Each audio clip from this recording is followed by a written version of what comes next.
Asher remembered about the auction he was going to attend today.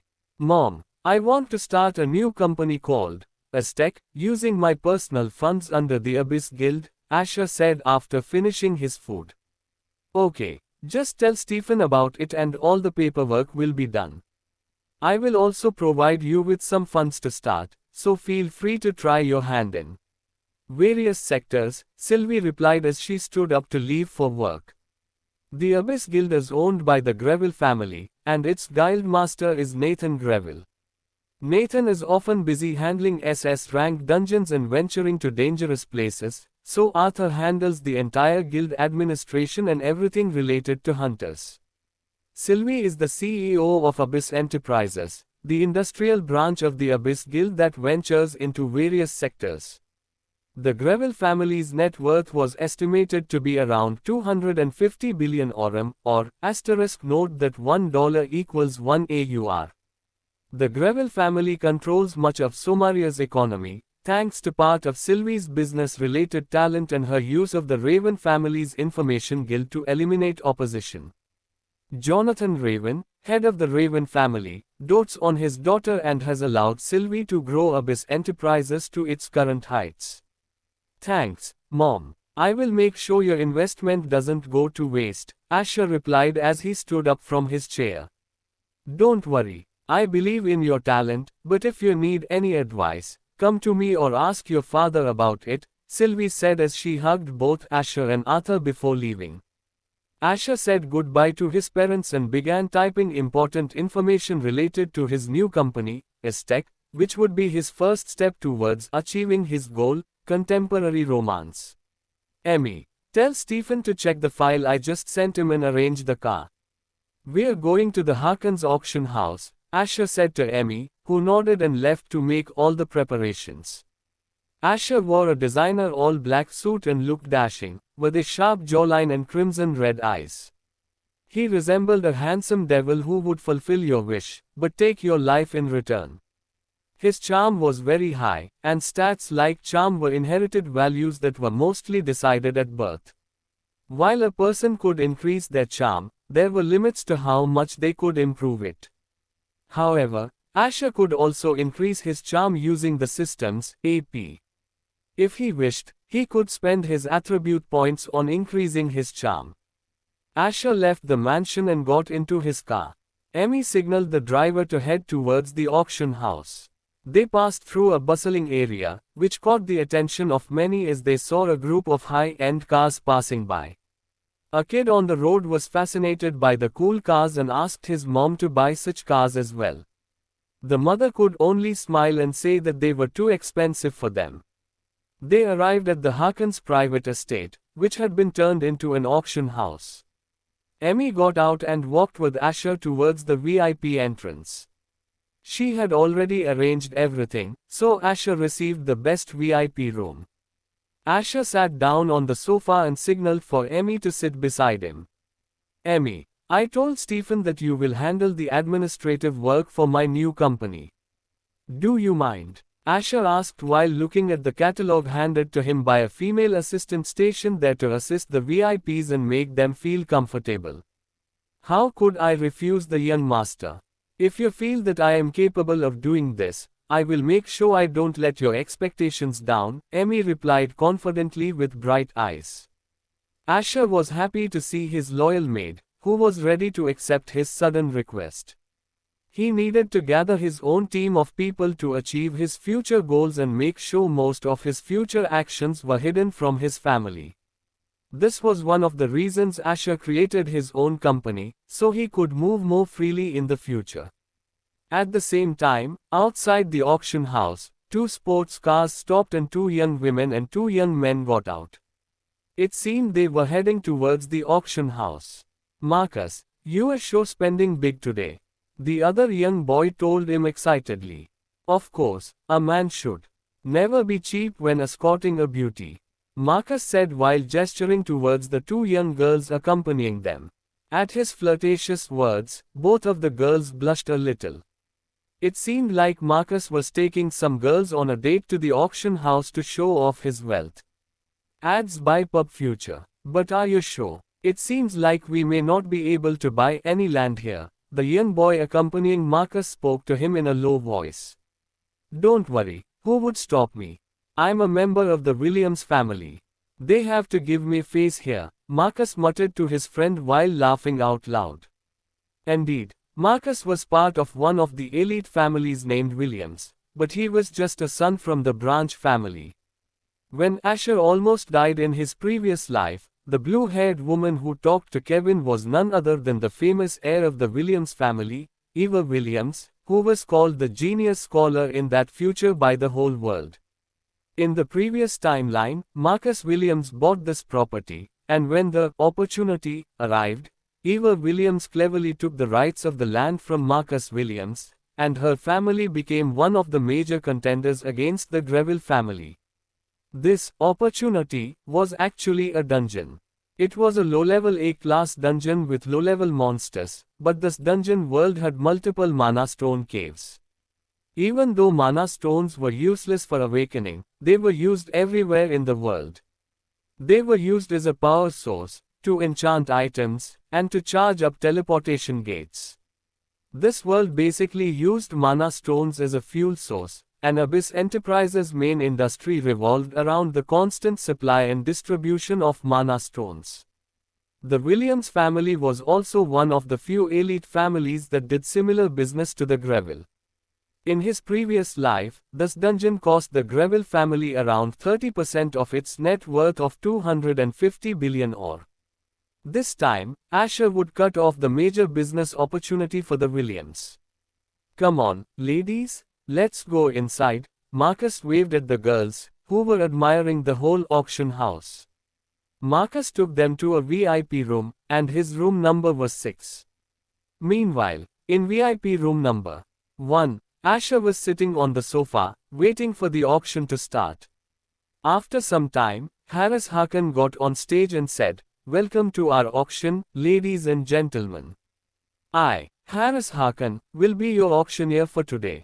Murmur murmur. Other guests were surprised to see Harris himself hosting today because he was usually a busy person, but it seemed like today was a special day. Harris hosted today because he wanted to increase his network with the Greville family, so he decided to host the day Asher was coming.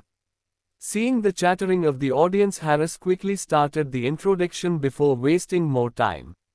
Today, we have several mountain ranges and 2 special surprises for you guys, Harris announced excitedly. This news made the people who attended the auction happy. Marcus and his group were also happy to see this change from the usual. This was done because we have some special guests in the VIP room today, Harris announced. Hearing this, one of the girls got curious and asked, "Is it because of you, Marcus?" She said with shining eyes. Marcus was dumbfounded, but he saw the opportunity and decided to grab it. Of course, the Williams family is respected wherever we go, no matter who we encounter, Marcus said, spouting whatever came to mind. Both girls started praising him, which pleased Marcus, who was only there to show off to these girls. "Are you buying these lands?" the other girl asked. "Of course, I will buy one land and one of the surprises Mr. Harris will show today." Marcus originally planned to buy a land, but decided to impress these girls more. Even the young boy was impressed by his friend Marcus. So let's start with our first land in a mountain range northwest of Soren. The starting bid will be 1 million ore, and the increment will be 100k ore each, Harris announced. People started to bid on this land, and Marcus also decided to play along. 1.5 million ore, 1.8 million ore, 2 million ore, 2.5 million ore, Marcus said from his VIP room. 100 million ore. A voice came from VIP room 1. Nobody knew who was sitting there, but they were shocked at the bid. Even Marcus got startled by the amount. Going once, going twice, sold to bidder VIP room 1 for 100 million ore, Harris announced happily. A while ago, just before Marcus arrived with his group, Asher got curious about something and asked the system. "System, does killing the person tied with the opportunity also give me fate points?" No, killing the person who would claim the opportunity will not lead to any fate points unless they are themselves connected to the host's fate. So, if I go around killing my future enemies, will I get fate points? Asher asked in his mind. Yes, but the host should not kill their future enemies with a fate value higher than their own. And I would advise you to take their fate values as much as you can before killing them. Closing square bracket. Killing such a person will cost a huge amount of fate points. Closing square bracket. Killing a person breaks their fate threads and you cannot intervene or benefit from that. Closing square bracket. Asher got annoyed at this explanation because some of his plans would work better if he just killed some of the people early. What if there's no opportunity to take from the hands of a person? There were people who were already strong and were directly linked to his fate. There were no other ways to weaken them apart from killing them. The host can also increase their fate by humiliating others. If the person hates or negatively views the host and the host defeats them in any way, and you can take their fate as your own. Another situation may arise, but the host's level is too low to access that information. This was a headache for Asher, but he just needed to play around with some people a little before killing them. But seeing that he could get his fate up just by making people hate him, he thought to himself. Making others hate me is something I was born with, but if I have more fate points than my opponent, I would just kill him to make things easier. System, can you tell me the fate points of other people? Asher was curious about this. Yes, if they are in the vicinity of the host, I can calculate the value. Then calculate the value of the guy that was going to buy the land. What was his name? Asher tried to jog his memory and remembered. Marcus Williams, he was the one who gave Eva this land as I remember. Measuring fate, ping.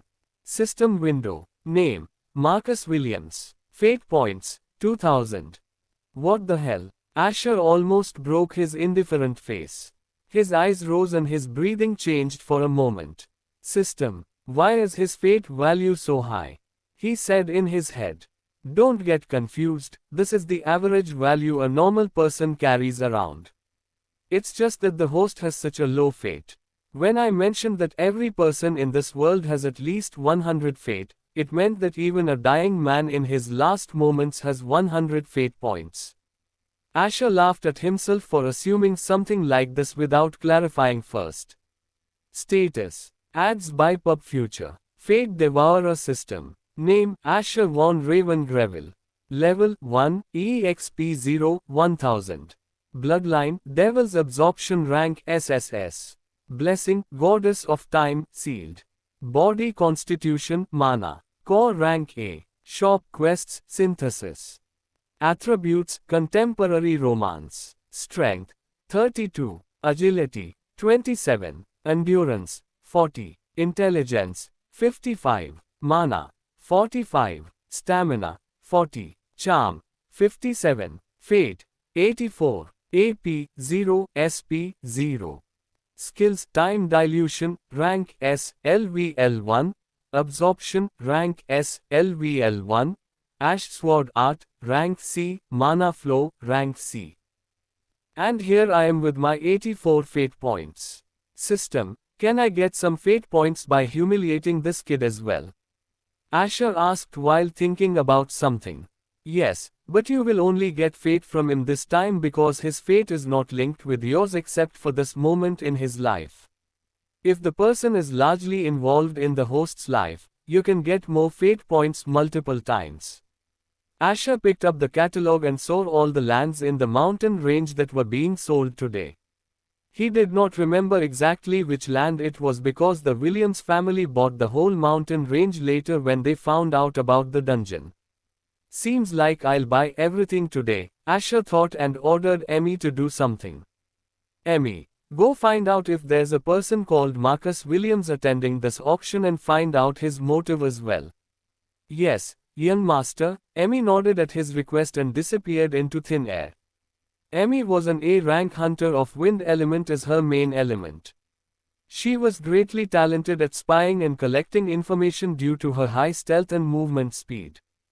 She could even pick up vibrations of sound waves and hear people from a far distance. Amy arrived after overhearing the talks of Marcus and his group and narrated it to Asher, who thought of a simple plan to humiliate the skid. He told Amy to sit down and she sat down beside him. 100 million or, Asher said. Going once, going twice, sold to bidder VIP room 1 for 100 million or. Harris announced happily. Moving on, this is the second land of the mountain range. Bidding will remain the same at 1 million or for the rest of the lands as well, and the increment will be 100k or, Harris said while gesturing to his assistant to move the view to the next land. The hologram projection showed the second piece of land and its bird's eye view. The bidding started again, but the voice from VIP room 1 said once again. 100 million or. The other people who attended were shocked at who was wasting so much money in this auction, but none of them said anything against him. They knew that a person who could bid such an amount was no common man and one needed to be an idiot to mess with such a person. Going once, going twice, sold to bidder VIP room 1 for 100 million or. Harris announced. And the next bid started. 100 million or. 100 million or. 100 million or. 100 million or. 100 million or. All 7 lands were bought by Asher in this manner. Marcus watched this whole scene with a white face. He was angry at the person in VIP room 1, but he also knew that a person who was capable of spending such money so easily was a big shot. Congratulations to the person in VIP room 1 for winning the entire mountain range for themselves, Harris excitedly said, gesturing towards Asher's room. For other people, only an opaque glass was there, and they could only imagine, based on the voice of the bidder, that it was someone young. Here, wasting so much money on these worthless lands, he sure is an idiot, Marcus scoffed angrily. He was saying these things to save face in front of the 2 girls. I don't want to use my family name to threaten them, or this guy wouldn't even be able to buy a single land, he said while shrugging towards his friend, who was agreeing with him. The 2 girls were a little put off by his behavior, but they didn't say anything. Let me reveal the surprise of today's auction, Harris announced. The hologram changed, then showed 2 beautiful villas in Soren. They were beautifully made with expensive white marble and surrounded by beautiful flower gardens with many rare flowers in them. These villas were the dream of many men and women alike. All the guests got excited over them. But, I would like to gift these to VIP room 1, Harris's words made many people angry. They didn't like this sort of behavior because it went against the whole concept of what an auction was supposed to be. But nobody voiced their dissatisfaction first. Why? Because they needed to know who the person sitting in VIP room 1 was before opening their mouths. They were all experienced people who had seen enough of life not to make stupid mistakes. But one young man, who clearly wasn't one to think hard, said, Mr. Harris, this behavior of yours is not ideal. Do you not give the Williams family enough face? Marcus said, clearly angry. Even if the auction went on, the person in VIP room 1 was going to win it anyways, but Marcus wanted to save his image a bit. Both the girls were excited when they saw the images of the villas and started saying how much they loved them. If Marcus let it go just like that, he would break his image of a rich young master he just created. The other people gasped after hearing the name Williams. Everybody knew they were one of the elite families and not just anyone could look down upon them. Hearing the Williams family name, some of the people also started voicing against such conduct. It's right, Mr. Harris, you should value the integrity of the auction, several people voiced together. Asher smiled at the situation Marcus created for him. Seeing the people start chattering so much, Harris wanted to intervene, but suddenly. Can I get the name of the person who is sitting in VIP room 6? A voice came from VIP room 1. Ha ha ha, of course, I am Marcus Williams, Marcus arrogantly replied. For the next 5 seconds, no reply came from VIP room 1, and Marcus thought they were intimidated by his background. Don't worry, I wouldn't abuse my name. Just keep the auction going and keep it fair. So, Marcus, who was trying to impress the girls, was suddenly cut off by the new hologram that appeared behind Harris. A devilishly handsome young man could be seen sitting on a couch. He had black hair and red eyes that seemed to threaten to devour every existence sitting there. His cold eyes and indifferent face sent a chill through the whole audience. Even Harris was intimidated by him. You said you were from Williams, right? Asher said while keeping his indifferent face. Abuse your name. Why the bloody hell would I get intimidated by a kid who is just a branch family son? It's Asher Greville, the heir of the esteemed Greville family, one of the men sitting spoke. Those who didn't recognize the young man were scared beyond belief just by hearing the name Greville. The Greville family was known throughout the world for obliterating anyone who stood in their path. Their influence was growing so strong that some other elite families chose to form an alliance so they could keep up with them. Seeing the young man, Marcus realized who he was. Every rich kid knew about Asher Greville. Their parents always made sure their children never offended anyone who shouldn't be offended. And if you made a list of such people, Asher was probably at the top. Everyone knew about him and his title, the Cold Devil, which was not just for show. Asher, from the age of 10, had suggested many ideas for his mother to implement in her new business. His high intelligence helped him contend with adults who had years of experience behind their names. Even though he was known for avoiding awakenings, his acumen for business was terrifying. Marcus's face was pale white right now. Even if he were killed by Asher Greville right here, nobody would stand up for him. He was just a branch family of Williams. I didn't know it was you. Forgive my mistake, he scaredly voiced his apology. Even his friend was scared shitless, almost thinking of escaping the room right then and there. But the girls were enchanted by Asher's charm and had a red blush around their cheeks. Compared to Marcus, he was like a god who had descended to the mortal realm. But the cold gaze of his red eyes frightened them. Oh, we are sorry, young Master Greville. We didn't know it was you in that room. One of the men who was speaking against Asher a few seconds ago was now trying to save his life. Even if Asher decided to spare Marcus, he could use his connections to kill all the people here. And nobody wanted his retaliation, so they also decided to apologize rather than test their luck.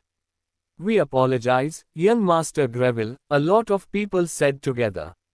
Emmy scoffed at the spineless cowards who were raising their voices like angry beasts moments ago and now were behaving like lambs. Serves all of you right for underestimating our cute young master, Emmy thought with a proud look on her face. Cute. This young man was far from looking cute at this moment. Even his gaze was enough to send chills to the people who were sitting there.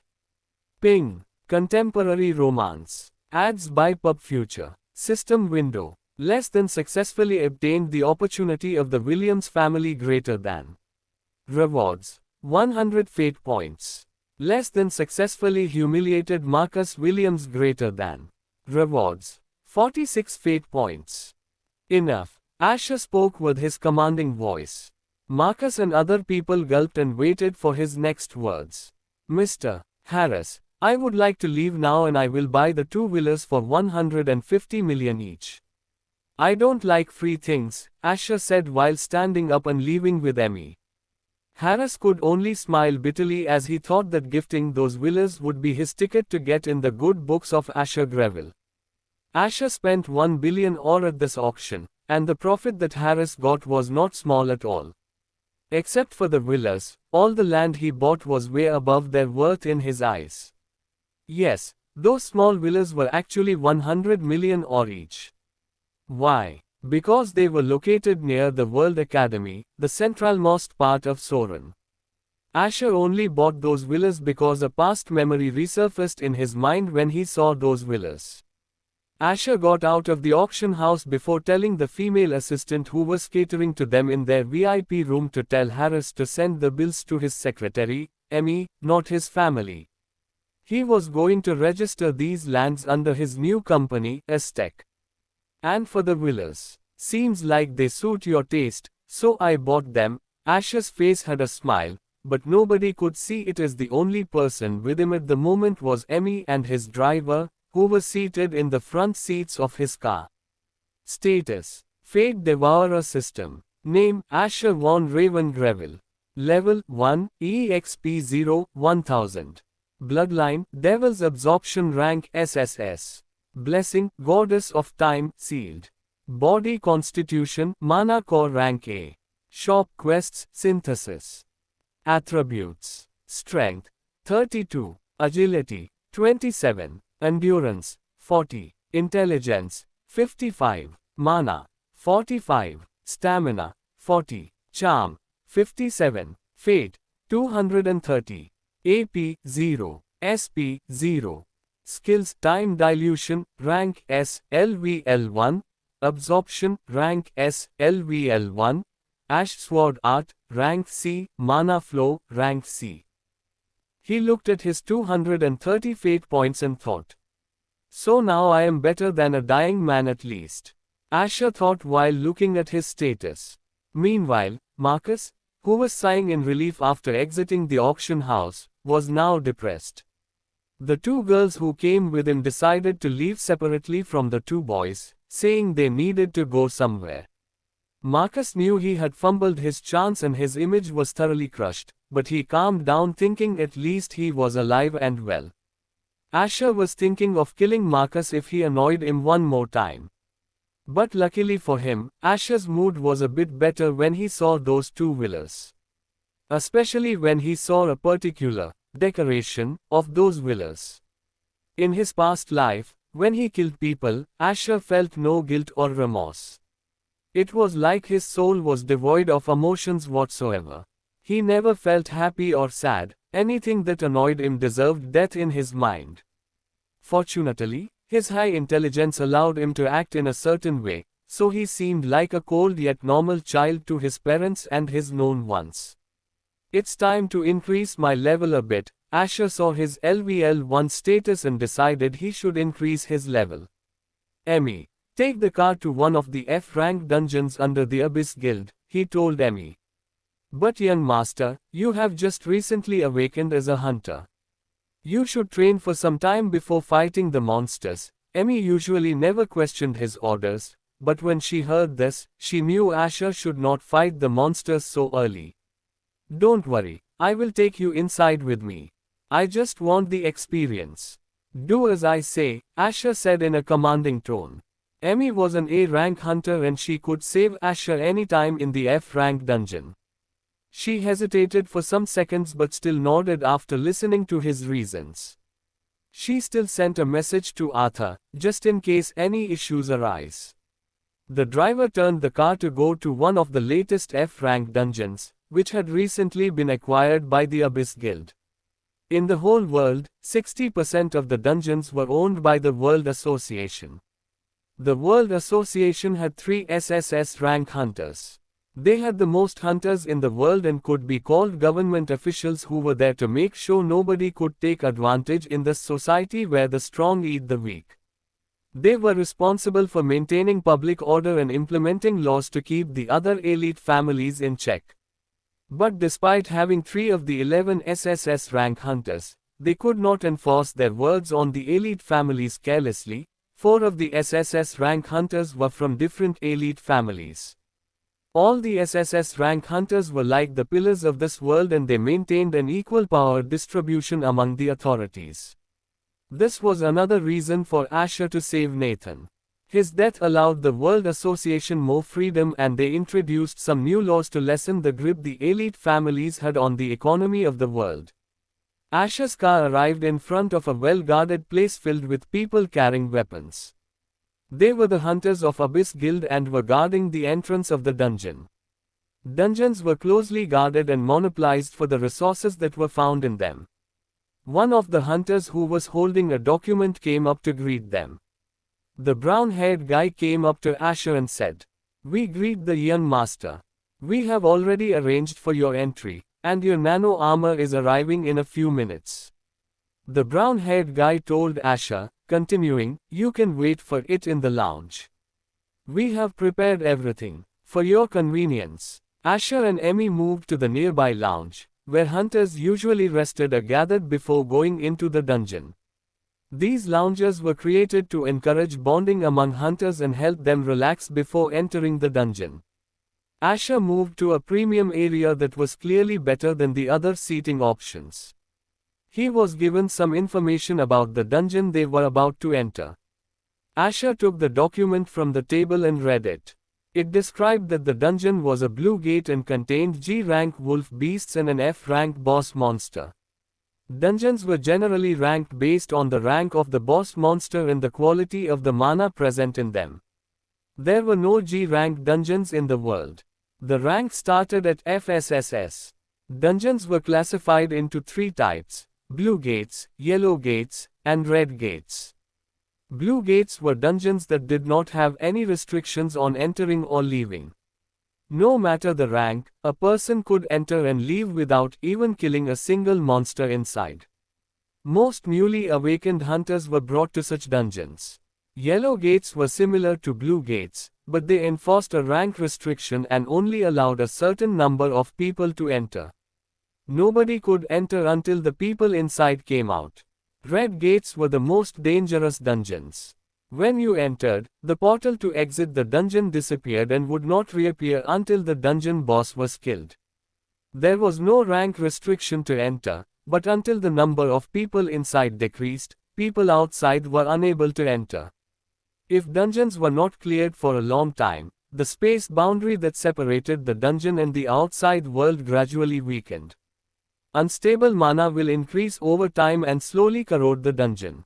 This phenomenon was known as a dungeon break. The monsters inside would come outside.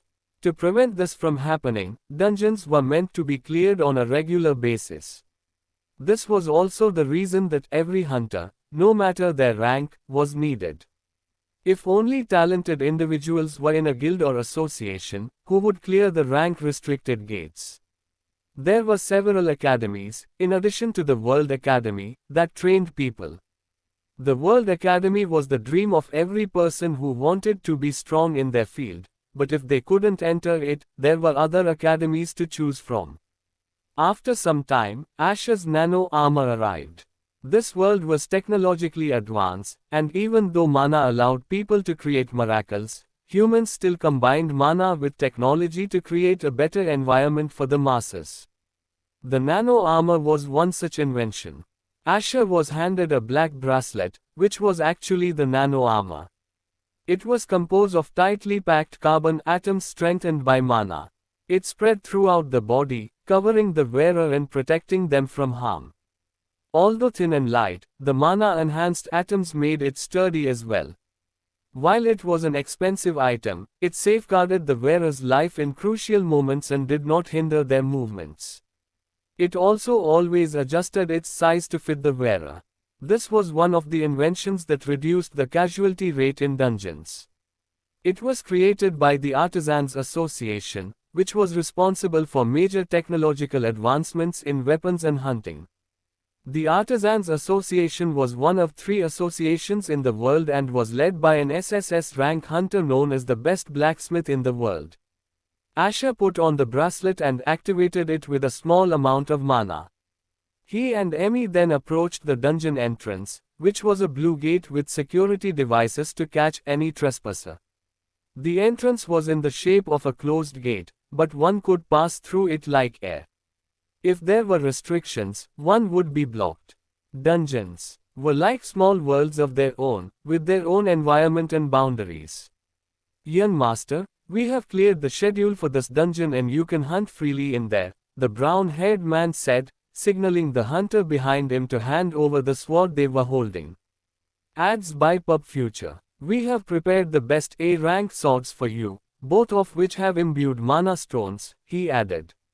One was black and other was blue. They were of equal sizes but different grip. Asher took both of them his hands to compare them. Asher chose the sword with the black sheath instead of the blue one. Both swords were equally powerful and a bit overkill for an F-rank dungeon, but he preferred the black one more.